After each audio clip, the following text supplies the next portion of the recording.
برادران اہل سنت، السلام علیکم ورحمۃ اللہ تعالی وبرکاتہ۔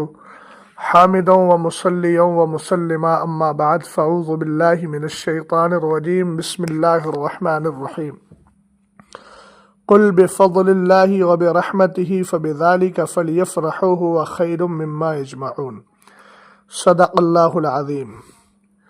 صلو علی الحبیب اللہ رب محمد صلی اللہ علیہ وسلم، نحن عباد محمد صلی اللہ علیہ وسلم، صلاۃ والسلام علیک یا رسول اللہ صلی اللہ تعالی علیہ وسلم۔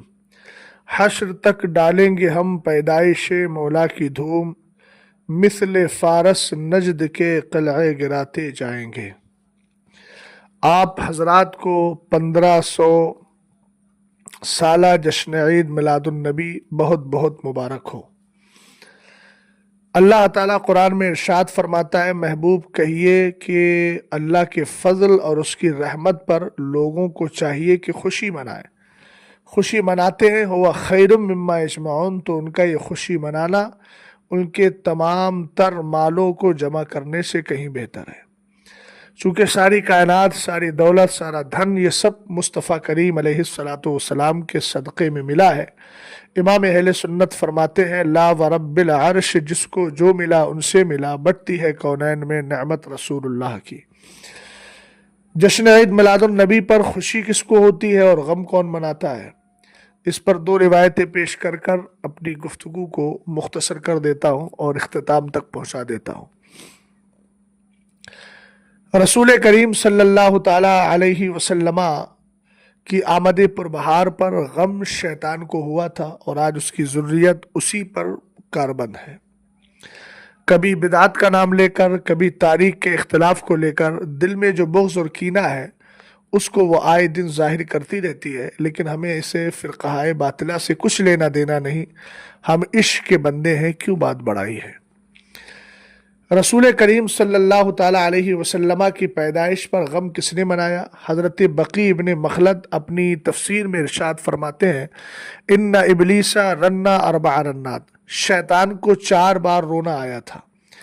ہینا لعنا وہینا احبتا وہینا ولد النبی صلی اللہ تعالیٰ علیہ وسلم وہینا انزلت فاتحۃ الکتاب۔ فرماتے ہیں شیطان 4 بار رویا۔ پہلی بار کب رویا؟ جب اس کو بارگاہ خداوندی سے بھگایا گیا، ملعون کیا گیا، اور اس کے گلے میں لعنت کا طوق ڈالا گیا۔ وہی نہ احبتا، دوسری بار جب اس کو جنت سے اتارا گیا ملعون بنانے کے بعد۔ تیسری بار جب سرور کائنات صلی اللہ تعالیٰ علیہ وسلم پیدا ہوئے تو اس کو رونا آیا، اس لیے کہ یہ آسمان تک پہنچ جاتا تھا اور فرشتوں کی باتیں سن کر اور پھر آ کے کاہنوں کو بتا دیتا تھا۔ حضور صلی اللہ تعالیٰ علیہ وسلم کی آمد پربہار کی برکت یہ کہ اب اس کو ایک چیز ماری جاتی ہے، یوں کہیے کہ آگ کا گولا مارا جاتا ہے اور اس کو وہاں سے دور کر دیا جاتا ہے۔ ایسی بہت ساری نحوستیں جو اس کے مقدر میں تھی اس کو حاصل ہوئی۔ سرور کائنات صلی اللہ تعالیٰ علیہ وسلم کے صدقے میں امت مسلمہ کو اس کے مکر و فریب سے بچایا گیا۔ تو جب سرور کائنات صلی اللہ تعالیٰ علیہ وسلم پیدا ہوئے تب یہ رویا۔ وہی نہ انزلت فاتحۃ الکتاب، اور جب سورہ فاتحہ کا نزول ہوا تب بھی اس کو رونا آیا۔ اب مزے کی بات دیکھیے کہ دیابنا وہابیہ جو میلاد مصطفیٰ پر طرح طرح سے انگلیاں اٹھاتے ہیں، جبکہ ان کے اور سارے تہوار جائز ہیں، بس میلاد مصطفیٰ سے ان کو چڑھ ہے۔ آقا کریم صلی اللہ تعالیٰ علیہ وسلم کے یہ گستاخ اور شیطان کے پیروکار، جس طریقے سے شیطان رویا تھا میلاد مصطفیٰ پر، اب آپ دیکھیں گے برساتی میڈکوں کی طرح الگ الگ پوسٹیں آئیں گی کہ فلاں میں تو ڈیٹ، فلاں تاریخ میں تو وفات ہے، اور کیا فلاں ابو بکر صدیق اکبر نے کیا، فلاں نے کیا، فلاں نے کیا۔ اس طریقے سے نام لے کر دل کا جو بغض اور کینہ ہے وہ باہر نکالا جائے گا۔ حالانکہ سارے اعتراضات کے جوابات ہمارے بزرگوں نے کتابوں میں دے دیے ہیں اور بار بار دیے ہیں، لیکن وہی دری چیشک والے طوطے کی طرح یہ لوگ رٹتے رہتے ہیں۔ بہرحال اس پر توجہ دینے کی ضرورت نہیں ہے۔ کتے کا کام بھونکنا ہے اور انسان کا کام منزل کی طرف رواں دواں ہونا ہے۔ سرور کائنات صلی اللہ تعالیٰ علیہ وسلم کی پیدائش اور سورہ فاتحہ کے نزول پر یہ بدبخت رویا تھا۔ آج بھی اس کی ذریت دیابنا وہابیہ کی شکل میں قیامت تک روتی رہے گی۔ اب جشن منایا کس نے تھا؟ یعنی سرکار علیہ الصلوۃ والسلام کے میلاد مصطفیٰ کی خوشی کس نے منائی تھی؟ تو اس پر ایک واقعہ نہیں ہے، بہت سارے واقعات حضور کی ولادت پر فرشتے آئے، ایسا لگتا تھا حضرت آمنہ کہتے ہیں جیسے چاند اور سورج اور ستارے جو ہے، چاند اور ستارے جو ہے وہ میرے گھر میں ٹوٹ کر کے آ جائیں گے، اتنے قریب معلوم ہو رہے تھے۔ یہ سب سرکار کی آمد کی خوشیاں منا رہے تھے۔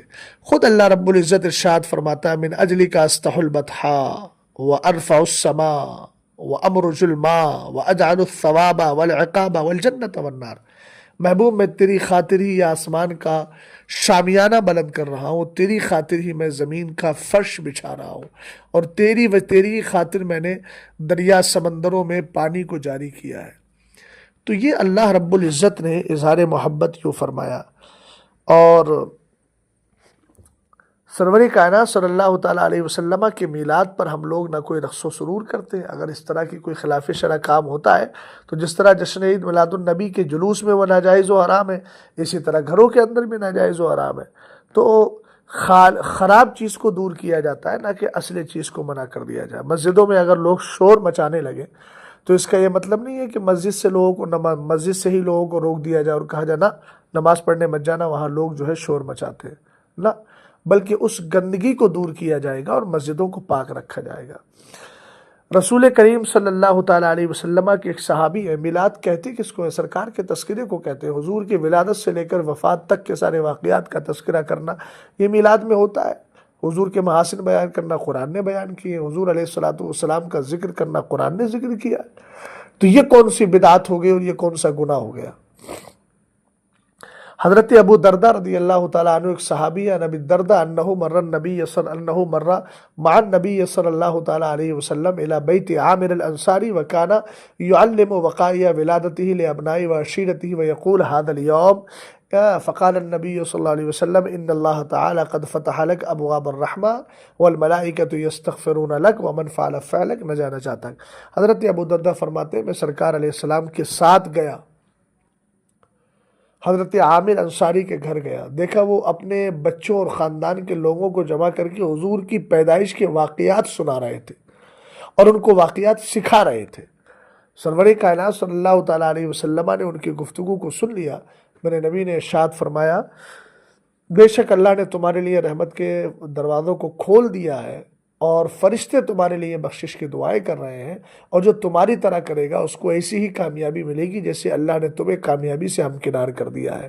اس لیے ہم کہتے ہیں حشر تک ڈالیں گے ہم پیدائش مولا کی دھوم، مثل فارس نجد کے قلعے گراتے جائیں گے، خاک ہو جائے عدو جل کر مگر ہم تو رضا، دم میں جب تک دم ہے ذکر ان کا سناتے جائیں گے۔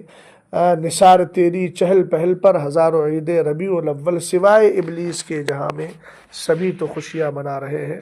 السلام علیکم ورحمۃ اللہ تعالی وبرکاتہ۔